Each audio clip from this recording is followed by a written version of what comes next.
What kind of beer you buy me? I go buy it. I can tell you something. Yeah. The only beer you can buy me is a polar beer and then can't live in Jamaica. Alright.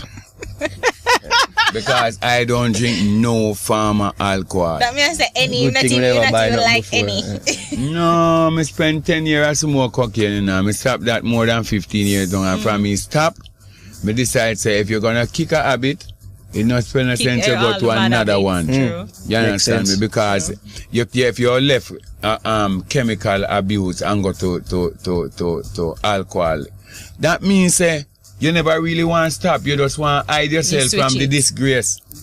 But I can give a joke. Socially Alcohol have a bigger disgrace than even the cocaine. Because when you smoke the cocaine, you hide and nobody no see you. When your teeth, your mouth start swag like when Cara miss and patrol and you start getting maga down. At that time, people start realize.